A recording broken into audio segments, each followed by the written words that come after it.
A pessoa que começou a ver e a ouvir coisas dentro da casa foi sim o Stephen. Ele começou a ver vultos pela casa, a ouvir vozes e a sentir observado o tempo todo. Só que sempre que ele chegava para falar com os pais, eles começavam a ficar irritados, a falar que era pra ele parar com isso porque ele já estava grande demais para ficar com esse tipo de brincadeira. Até que um dia a Carmen, ela estava precisando muito limpar o chão da cozinha, que ele estava com uma cor meio esquisita. Então ela pegou todas as coisas dela para limpar o chão da cozinha e a água que ela estava usando para limpar se transformou em sangue, de acordo com ela. Ela disse que ela estava passando o pano no chão e quando ela foi para torcer o pano, ela percebeu que o chão da cozinha inteiro estava vermelho, com um cheiro assim de ferro, aquele cheiro de sangue que a gente tem que é tipo um cheiro de ferro. Ela disse que a água do balde também tinha se transformado em sangue e ela precisou gastar várias toalhas para poder limpar e secar o chão inteiro antes que as crianças pudessem perceber o que estava acontecendo ali. Isso não aconteceu somente uma vez, aconteceu uma segunda vez na frente, inclusive do Al e das crianças, quando eles já estavam ali esgotados dessa situação. Isso é o que ela diz que se transformou em sangue. O Al, ele acaba tentando dar uma justificativa ali para ela de que não se transformou em sangue, às vezes é só a cor do linóleo se soltando, é só o piso, a cor do piso se soltando e que às vezes não é sangue, mas ela disse com certeza que a água tinha se transformado em sangue. A irmãzinha mais nova deles, a Stephanie, disse que estava vendo uma mulher parada dentro do quarto dela. E é bom lembrar que todos esses acontecimentos, eles aconteciam sozinhos, aconteciam com um membro da família de cada vez, em lugares separados, em quartos separados, na maioria das vezes à noite, quando não tinha ninguém para provar o que eles viram. E esses casos só começaram a se juntar no final. No começo eram casos separados e que fazia com que eles ficassem questionando a sanidade deles. Eles não queriam acreditar que era uma coisa sobrenatural, eles achavam que eles estavam ficando loucos. Al ainda não tinha conseguido a transferência dele do trabalho de Nova York para Connecticut, então ele ficava a semana inteira fora de casa e só voltava nos finais de semana. Então a Carmen, ela novamente estava sobrecarregada. Ela foi realmente uma mulher muito forte, independentemente se teve acontecimento sobrenatural ou não, porque ela cuidava das crianças, da casa, ela acabava ligando para o Al sempre preocupada todo dia, tentando dar uma atenção para ele também. Eles estavam nesse relacionamento praticamente à distância. Então ela foi sim uma mulher muito forte, que eu não julgo ela por não dar atenção às reclamações do Stephen em relação à casa e ao sobrenatural. Ela meio que tinha coisas mais importantes para cuidar, como por exemplo os filhos dela, que eram crianças. Ela estava com conta, ela estava com mais preocupações além do sobrenatural na casa dela. O Stephen, um dia, ele tem uma visão ali, um encontro muito esquisito com uma criatura muito assustadora no porão. Ele descreve ela sendo uma massa de energia negra que se aproxima dele e começa a dar ordens para ele fazer coisas que ele não quer fazer. Ele vai se queixar disso para os pais e, assim, eles já estão de saco cheio, eles não aguentam, porque toda hora o Stephen vem com um papo que ele tá ouvindo vozes e os pais não aguentam mais, eles não querem mais que ele fale isso porque tá assustando o Michael, tá assustando o Peter, tá assustando a Stephanie, que são crianças menores e que ficam imaginando esse tipo de coisa, eles não querem que ele fale mais e assim, quanto mais eles param de acreditar no Stephen, o Stephen começa a se tornar um menino completamente diferente. Ele era um menino muito bondoso, que amava muito a família, passava muito tempo com eles, e ele começa a se tornar uma pessoa amarga e muito maligna. Tem um dia do qual o Stephen chama o Michael pro porão e ele amarra o Michael numa daquelas macas de cadáveres e fica girando ele. Como se fosse aquelas cadeirinhas, sabe, que elas giram? Então, ele amarra o menino lá e gira o menino. O menino disse que ele chegou a ver formas pretas, assim, tipo como se fossem negras, energia, sabe? Paradas em cima dele, observando e rindo dele. Ele disse que ficou muito assustado, mas que não quis demonstrar isso porque ele queria muito ter ali a admiração do irmão dele. Mas depois disso, ele e o Stephen se afastaram completamente, raramente trocavam algumas palavras, o que os pais estranharam, porque, como eu disse, o Stephen era um menino muito próximo à família.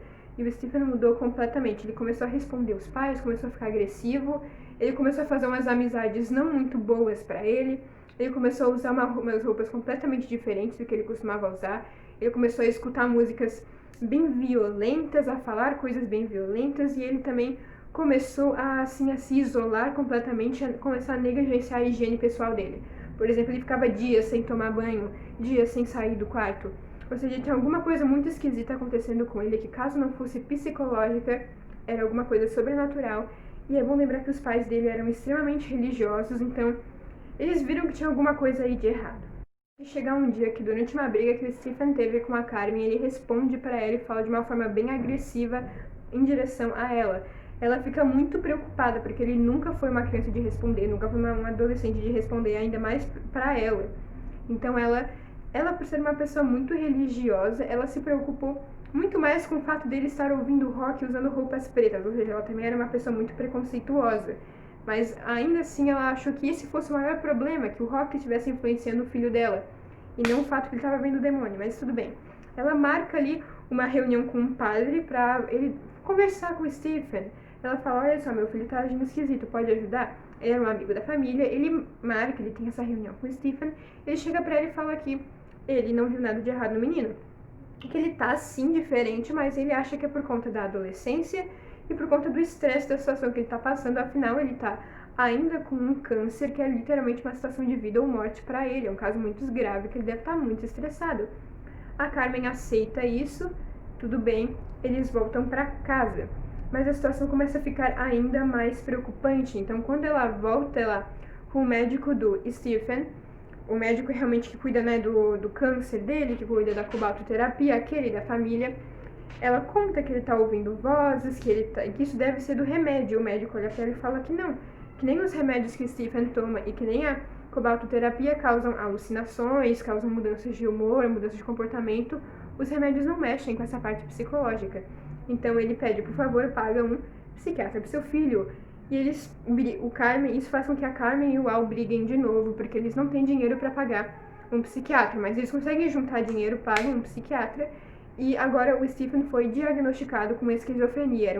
O dele era um caso ali mediano de esquizofrenia, mas ele tinha sim, e ele tava assim, provavelmente é por isso que ele ouvia as vozes, por isso que ele via algumas coisas, e aí fez apenas com que a família parasse de acreditar nele completamente. Eles ficaram mais, tipo assim, com pena, porque ele estava claramente doente.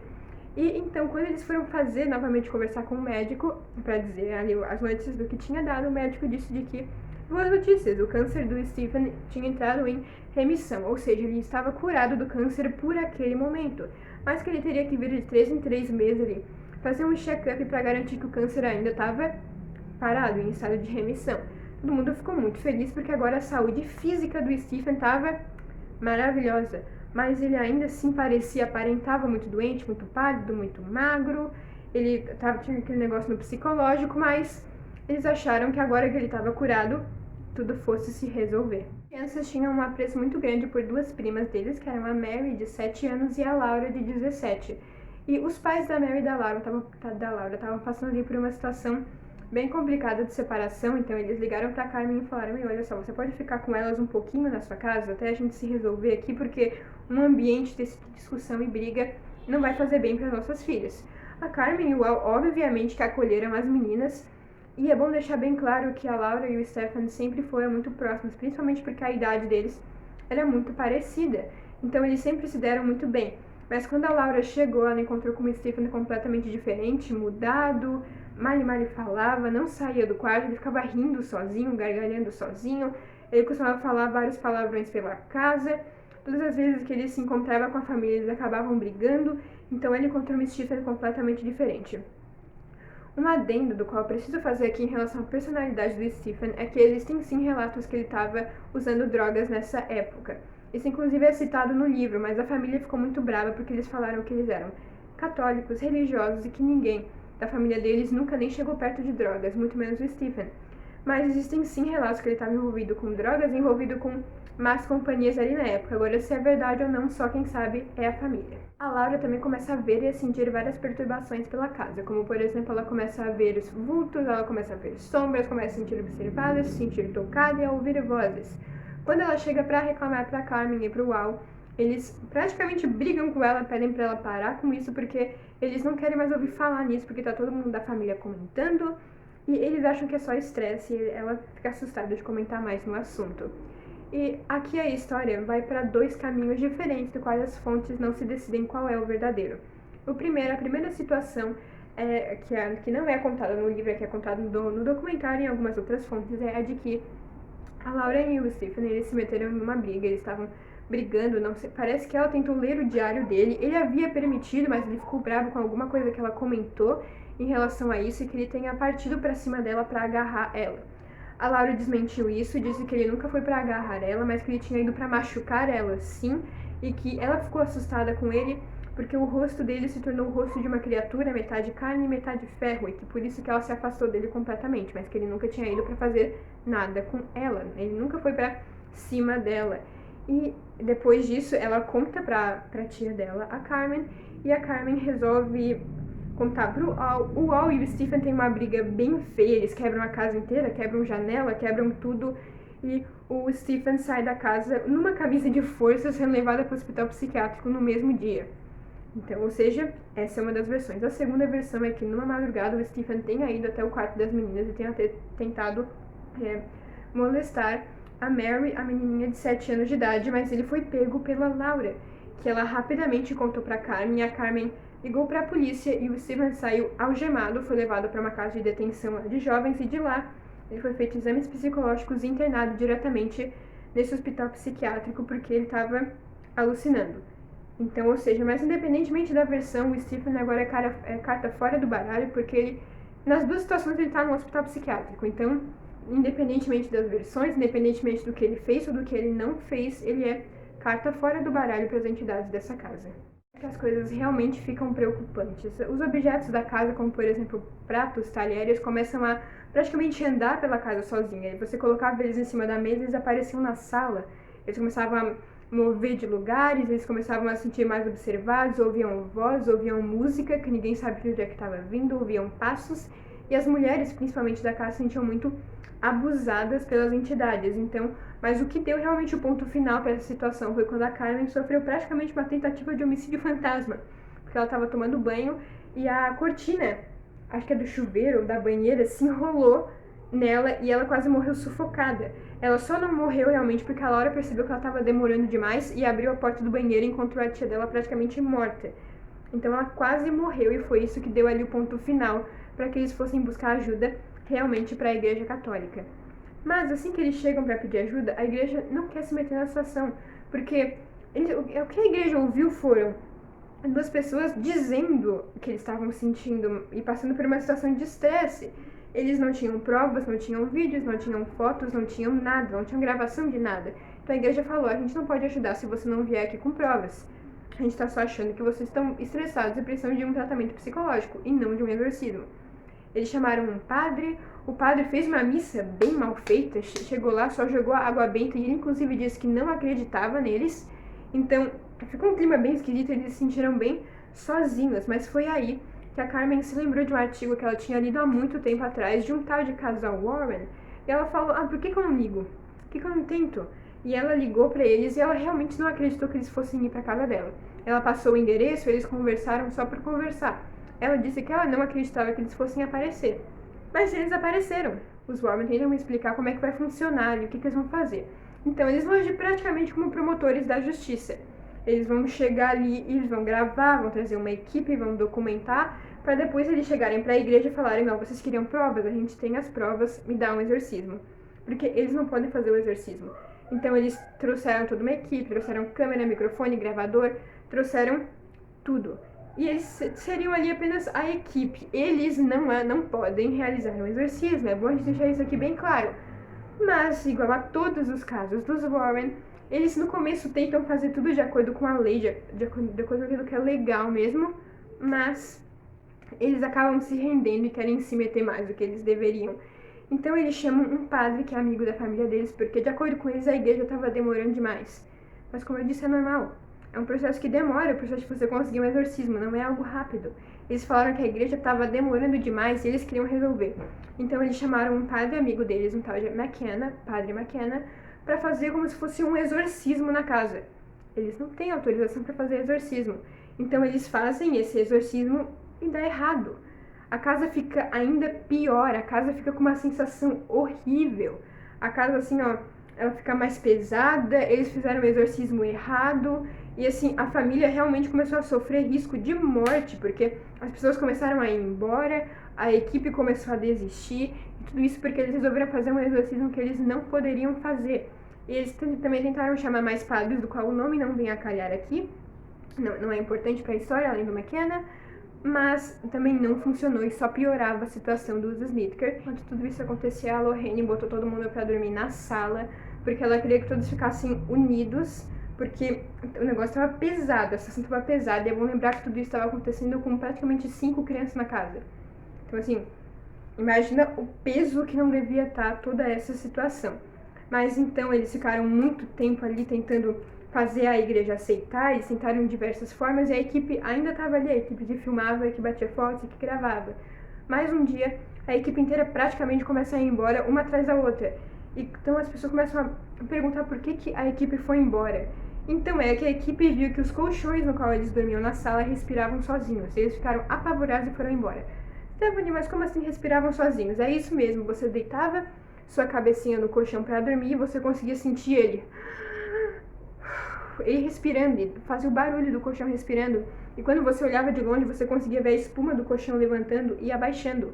Eles ficaram aterrorizados e todos eles foram embora, deixando ali os Warren sozinhos com os Snedeker e um padre. Então, assim, agora mesmo é que a situação ficou ruim sem uma equipe.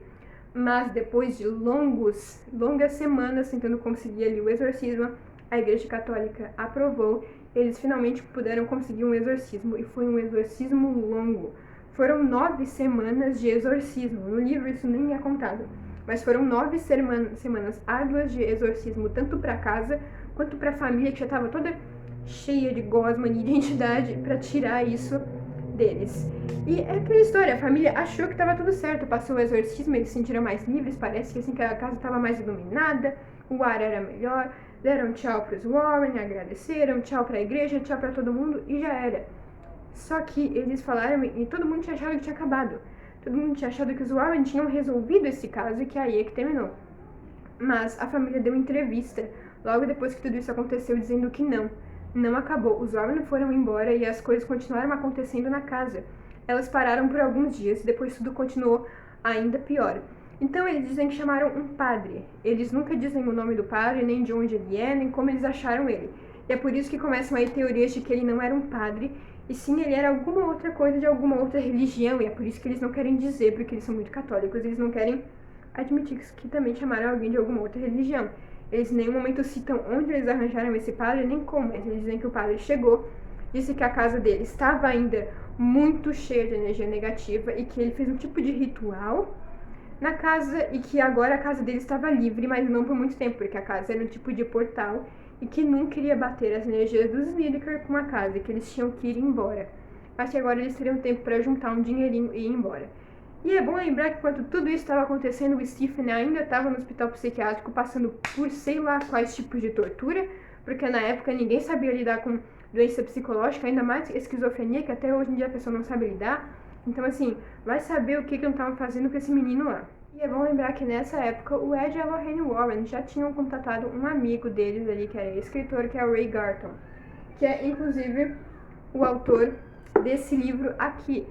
E aí é que começam as grandes polêmicas dessa história, porque o Ed e a Lorraine Warren contrataram o Ray Garton, ele escreveu isso daí, escreveu vários documentos, deu várias entrevistas. Então, alguns anos depois, assim, o Ray Garton chegou, deu uma entrevista e falou que tudo o que está escrito nesse livro aqui não passa de pura ficção. Nada do que está nesse livro aqui aconteceu de verdade.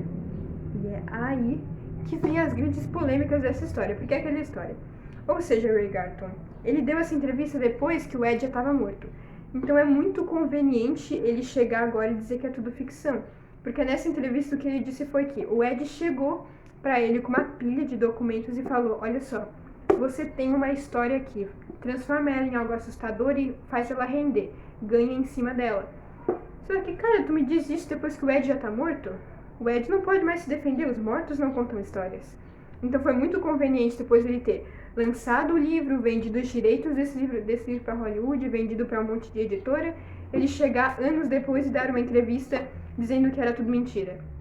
É aquela história, ele pode sim ter admitido isso agora, mas o Ed já tá morto, o Ed não pode se defender se ele disse isso ou não.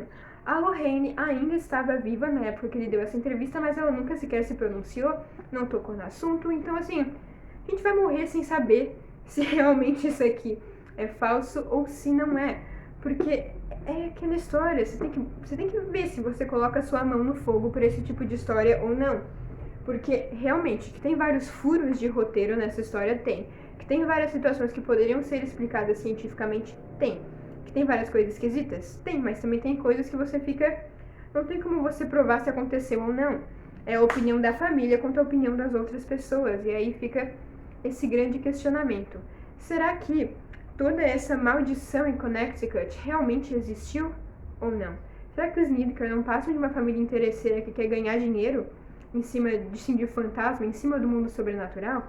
Uma coisa eu quero deixar bem claro aqui. É bom lembrar que os Snedeker estavam em uma situação financeira horrível na época que isso tudo começou a acontecer. Eles estavam muito maus, eles precisavam achar uma forma de ganhar dinheiro e assim, eles ganharam muito dinheiro em cima dessa situação, porque tem um livro, tem um filme chamado Evocando Espíritos, que não é a mesma história, mas é sim, os direitos foram comprados dos Snedeker, eles fizeram vários documentários, deram entrevista, apareceram na TV, cresceram ali junto com os Warren, ou seja, eles ganharam dinheiro. A situação financeira deles foi salva. Sem considerar o fato que depois que eles se mudaram dessa casa de Connecticut, chegaram outros moradores para essa casa. E os moradores, assim, ó, dizem que a casa não tem nada demais, gente. Nunca aconteceu nada na casa. Eles dizem que nunca ouviram vozes, nunca viram vultos, nunca viram nada e que os Snedeker estão mentindo. Eles dizem com todas as letras de que a casa é a melhor casa que eles já viveram. É uma casa, tipo assim, dos sonhos, nunca aconteceu nada, nada sobrenatural. É uma casa grande, bonita, limpa, espaçosa. E que os Snedeker estão sim inventando toda essa história. Mas não tem como a gente provar que eles estão inventando ou não. Vai muito de cada um, entendeu? E assim, as últimas informações que a gente tem aí sobre os Snedeker é que a Carmen e o Walt se separaram aí no ano de 2006, mas não antes deles gravarem vários documentários e entrevistas juntos. Depois eles se separaram, foi cada um pro seu caminho, cada um teve a sua vida, tudo certo. E de que o Stephen, no caso o nome dele na vida real é Philip, ele teve um filho, ele se casou, mas ele acabou falecendo aos 36 anos porque o câncer dele, né, o linfoma dele, retornou e dessa vez ele não conseguiu resistir. Eu só descobri que ele tinha morrido porque eu achei um site, tinha um cemitério dos Estados Unidos que tem uma lapidezinha com uma foto dele e o nome dele, então é ele, tem todas as informações lá da família, você pode mandar mensagem pra ele, tipo assim, dizendo pêsames, essas coisas, e foi assim que eu descobri que ele tinha falecido em 2012. E, assim, é muito triste porque ele morreu muito jovem, inclusive. De finalizar esse videozão falando aí dos Snedekers, assim, vai dar sua opinião se você acredita ou não. Eu acho que algumas coisas podem sim ter acontecido, mas eu acho que muita coisa aí não faz muito sentido e foi sim aumentada para poder ganhar mais visibilidade nesse caso. Como, por exemplo, eles falaram que em uma das entrevistas que eles deram, eles falaram que durante o exorcismo pessoas foram arremessadas na parede. Só que eles só falaram disso uma vez e depois nunca mais foi tocado no assunto. Eu acho que se isso realmente tivesse acontecido, eles iam falar disso demais, ia ter vídeo, ia ter filmagem, porque afinal o exorcismo foi sim gravado. Então, sei lá. Mas enfim, eu vou gravar um outro vídeo também falando só sobre os Warren, porque eles são muito polêmicos, tem gente que não acredita no trabalho deles, tem gente que acha que eles fazem sim coisas boas, mas que tem umas polêmicas aí no meio. Minha opinião sobre eles eu ainda estou construindo. É bom lembrar que os dois já faleceram, então hoje em dia a gente nunca mais vai ter mais informações se realmente é verdade ou não. O Ed faleceu primeiro que a Lorraine, mas enfim, a gente nunca vai saber de verdade sobre isso, são só especulações. Mas então, muito obrigada por ter assistido o meu vídeo até aqui. Eu espero que você tenha gostado, não esquece do like, de se inscrever e de ativar o sininho, porque esse tipo de vídeo dá um trabalho danado, porque foram várias fontes que eu tive que juntar e tirar toda a parte sensacionalista e falsa da história, porque eu não tô aqui pra ser sensacionalista, esse não é o meu intuito, nem nunca vai ser. Então eu tentei fazer da forma mais simples de ser entendida, mais divertida e sem ser exagerada.